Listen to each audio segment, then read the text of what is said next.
আমি যখন গর্ত খনন করতেছি, এই খনন করার সময় যখন মাটির টুকরোগুলো আমার দাড়ি মোবারকে লাগতেছে, ছোট বাচ্চা আমার দাড়িগুলো খিলাল করে দিচ্ছে, মাটিগুলো ফেলাই দিতেছে। আবার যখন খুঁড়তে খুঁড়তে প্রচন্ড গরম, আমার কপাল দিয়ে আমার শরীর দিয়ে যখন ঘাম ছুটতেছে, দাহিয়াতুল কলবি রাদিয়াল্লাহু তাআলা আনহু বলে আমার সেই ছোট্ট বাচ্চাটা একটা গামছা দিয়ে আমার সমস্ত ঘামগুলো মুছিয়ে দিচ্ছে। কি সুন্দর আদর! দাহিয়াতুল কলবি রাদিয়াল্লাহু তাআলা আনহু বলেন, এভাবে যখন এক পর্যায়ে যখন সেই গর্তটা খনন করা হলো, তখন আমার বাচ্চাটাকে সেই গর্তের মধ্যে আমি ফেলাই দিলাম। নবী সাল্লাল্লাহু আলাইহি সাল্লাম একদিন মসজিদে নববীতে বসে আছেন। দাহিয়াতুল কলবি মসজিদে নববীর একটি কন্যারে বসে তিনি একটু কাঁদতেছেন, মন খারাপ, কান্নার ভাব তার চেহারার মধ্যে। রাসূল সাল্লাল্লাহু আলাইহি সাল্লাম তাকে ডেকে কাছে আনলেন, কাছে ডাকলেন। দাহিয়াতুল কলবি রাদিয়াল্লাহু তাআলা আনহুকে নবীজি সাল্লাল্লাহু আলাইহি সাল্লাম বলতেছেন, হে দাহিয়াতুল কলবি, কি কারণে তোমার মন খারাপ? কোন কারণে তোমার মনটা খারাপ? দাহিয়াতুল কলবি রাদিয়াল্লাহু তাআলা আনহু বললেন, ইয়া রাসূলুল্লাহ, ইয়া হাবিবাল্লাহ, আমি আপনার জবানে শুনেছি যে ব্যক্তি একবার কালিমা তাইয়্যিবা পাঠ করবে, ঈমানের সঙ্গে যে পাঠ করবে, ঈমানের সাথে যে পাঠ করবে, আর ঈমান অবস্থায় আল্লাহর বান্দা যদি দুনিয়া থেকে বিদায় নেয়, আল্লাহ পাক রব্বুল আলামিন কালেমা গ্রহণের পূর্বে যত প্রকারের পাপ আল্লাহর বান্দার দ্বারা সংগঠিত হয়েছে, সমস্ত প্রকার পাপ আল্লাহ পাক রব্বুল আলামিন তার মাফ করে দেবেন। এই কথাটা আপনার জবান থেকেই আমি শুনেছি। ইসলাম গ্রহণ করলে আল্লাহ পাক রব্বুল আলামিন তার পিছনে সমস্ত গুনাহগুলো কি করে দেয়? মাফ করে দেয়।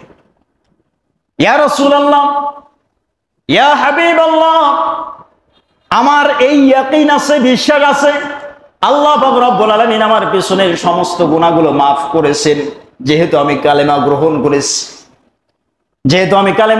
করেছি। আল্লাহ পাক রব্বুল আলামিন অবশ্যই পিছনের আমার সমস্ত গুনাহগুলো মাফ করেছে, এতে কোনো সন্দেহ নেই। কিন্তু তারপরেও আমার মনের ভিতরে একটা পাপের কথা বারবার নাড়া দেয়।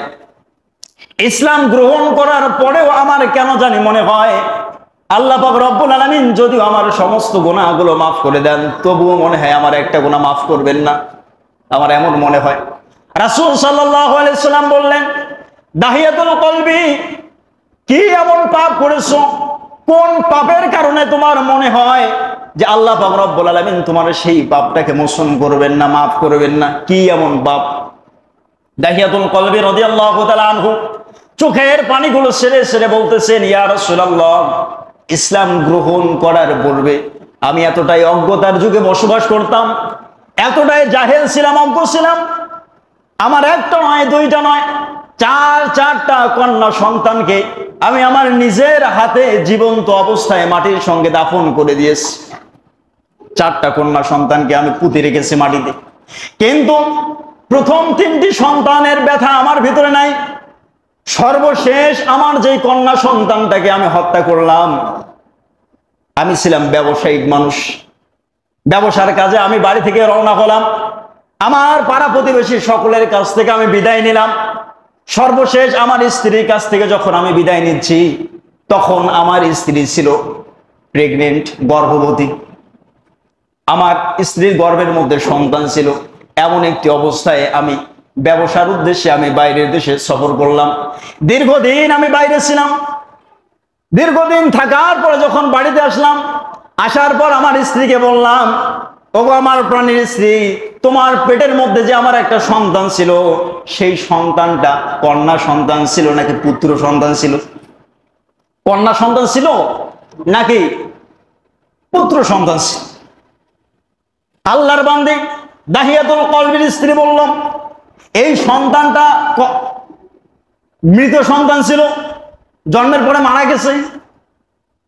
এরকম করে তাকে ধামা চাপা দিয়ে তাকে বুঝ দিল যে আমার আসলে সন্তানটা কি দুনিয়াতে বেঁচে নাই।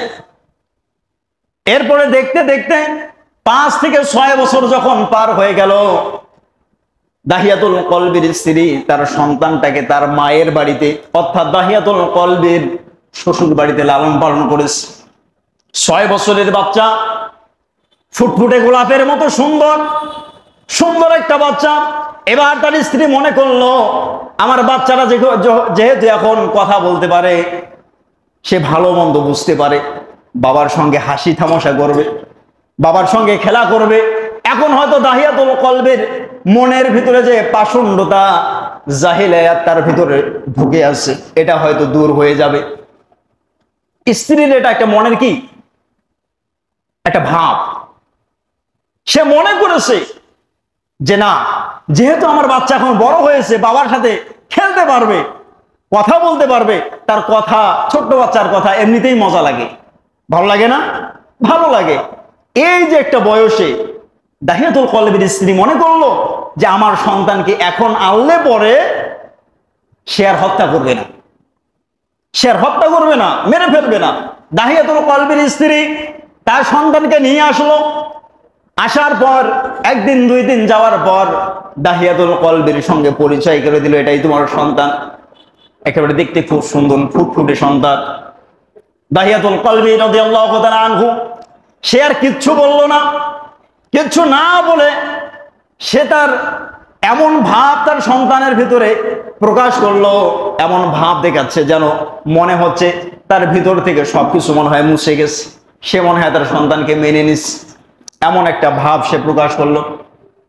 দাহিয়াতুল কলবি রাদিয়াল্লাহু তাআলা আনহু বলেন, ইয়া রাসূলুল্লাহ, আমি আমার সন্তানটাকে নিয়ে একদিন একটা মেলার উদ্দেশ্যে আমি রওনা হলাম, কিংবা তার নানার বাড়ি দেখার উদ্দেশ্যে আমি রওনা হলাম। আমার স্ত্রীর কাছ থেকে আমি বিদায় নিলাম যে আমার সন্তানটাকে খুব সুন্দর করে সাজিয়ে দাও, আমি এখানে নিয়ে যাব। আমার স্ত্রী সুন্দর করে আমার সন্তানটাকে সাজিয়ে দিলেন। আমার হাতের সঙ্গে হাত ধরে, আমার আঙ্গুল ধরে আমার বাচ্চাটা হাঁটতে হাঁটতে একটা পাহাড়ের দিকে আমরা নিয়ে গেলাম, আমার সন্তানকে নিয়ে গেলাম। পাহাড়ের দিকে যখন উঠতেছি, আমার সন্তান আমাকে জিজ্ঞেস করতেছে, বাবা এই রাস্তা তো আমার নানার বাড়ির রাস্তা নয়, এই রাস্তা তো মূলত আমার নানার বাড়ির রাস্তা নয়, আমি আমার নানার বাড়ি 1 দিন নয় 2 দিন নয় বহুবার আমি গিয়েছি, কিন্তু এই রাস্তা দিয়ে আমি যাইনি। দাহিয়াতুল কলবি রাদিয়াল্লাহু তাআলা আনহু কিচ্ছু বলে না, তার সন্তানকে নিয়ে যেতে যেতে এমন একটি পর্যায়ে একটা পাহাড়ের উপরের মধ্যে উঠলো। পাহাড়ে উঠার পর দাহিয়াতুল কলবি রাদিয়াল্লাহু তাআলা আনহু পাহাড়টাকে খনন করতেছে। কি করতেছে? খুঁড়তেছে, পাহাড় খুঁড়তেছে। দাহিয়াতুল কলবি রাদিয়াল্লাহু তাআলা আনহু যখন পাহাড় খুঁড়তেছে, তার সন্তান বারবার জিজ্ঞেস করতেছে, ছোট বাচ্চা বারবার জিজ্ঞেস করে, বাবা পাহাড় খুঁড়বে কেন, কি কারণে? নানার বাড়ি যাব, দেরি হয়ে যাচ্ছে, চলো। দাহিয়াতুল কলবি রাদিয়াল্লাহু তাআলা আনহু কিচ্ছু বলে না, সে পাহাড় খুঁড়ে একটা গর্ত করলো। আর দাহিয়াতুল কলবি রাদিয়াল্লাহু তাআলা আনহু কাঁদতে কাঁদতে রাসূল সাল্লাল্লাহু আলাইহি ওয়াসাল্লামকে বলতেছেন, ইয়া রাসূলুল্লাহ, ইয়া হাবিবাল্লাহ, আমি যখন গর্ত খনন করতেছি, এই খনন করার সময় যখন মাটির টুকরোগুলো আমার দাড়ি মোবারকে লাগতেছে, ছোট বাচ্চা আমার দাড়িগুলো খিলাল করে দিচ্ছে, মাটিগুলো ফেলাই দিতেছে। আবার যখন খুঁড়তে খুঁড়তে প্রচন্ড গরম, আমার কপাল দিয়ে আমার শরীর দিয়ে যখন ঘাম ছুটতেছে, দাহিয়াতুল কলবি রাদিয়াল্লাহু তাআলা আনহু বলে, আমার সেই ছোট্ট বাচ্চাটা একটা গামছা দিয়ে আমার সমস্ত ঘামগুলো মুছিয়ে দিচ্ছে। কি সুন্দর আদর! দাহিয়াতুল কলবি রাদিয়াল্লাহু তাআলা আনহু বলেন, এভাবে যখন এক পর্যায়ে যখন সেই গর্তটা খনন করা হলো, তখন আমার বাচ্চাটাকে সেই গর্তের মধ্যে আমি ফেলাই দিলাম। যখন গর্তের মধ্যে ফেলাই দিলাম, 6 বছরের বাচ্চা অনেক কিছুই বুঝতে পারে। 6 বছরের সেই ফুটফুটে কন্যা সন্তানটা আমাকে বলতেছে, বাবা জন্মের তরে তুমি যে আমার বাবা, এটা আমি ভুলে যাব, আমি জীবনে মানুষের সামনে আমি কখনো প্রকাশ করব না। দাহিয়াতুল কলবি রাদিয়াল্লাহু তাআলা আনহু তাকে বলতেছেন, হে বাবা, আমি জীবনে কখনো প্রকাশ করব না, দাহিয়াতুল কলবি নামে আমার কোনো বাবা ছিল, পৃথিবীতে আমার কোনো বাবা ছিল না, আমি এই পরিচয়ে আমি বড় হব, আমাকে একটু বাঁচার সুযোগ দান করো, আমাকে একটু বাঁচার সুযোগ দাও, আমি জীবনেও বলবো না যে আমার বাবা আছে। দাহিয়াতুল কলবি রাদিয়াল্লাহু তাআলা আনহু কিচ্ছু মনে না করে সে অনেক বড় একটা পাথর দিয়ে সেই বাচ্চার বুকের মধ্যে সজোরে একটা আঘাত করলেন। আঘাত করার সঙ্গে সঙ্গে ফিনকি দিয়ে রক্ত বের হলো। বাচ্চাটা সেখানেই মারা গেল। এক পর্যায়ে সে মাটি দিয়ে চাপা দিয়ে সেখান থেকে চলে এলো। দাহিয়াতুল কলবি রাদিয়াল্লাহু তাআলা আনহু বলেন, ইয়া রাসূলুল্লাহ, ইয়া হাবিবাল্লাহ, এমন বড় একটা পাষাণ ছিলাম আমি, আমার ভিতরে কোনো মায়া ছিল না, দয়া ছিল না।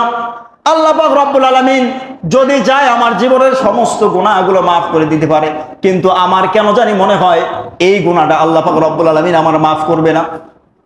আমার মনে হয় এটাই, আল্লাহ তাআলা যদি আমার সব গুনাহ মাফ করে, এই কঠিন গুনাহটা হয়তো আল্লাহ আমার মাফ করবে না।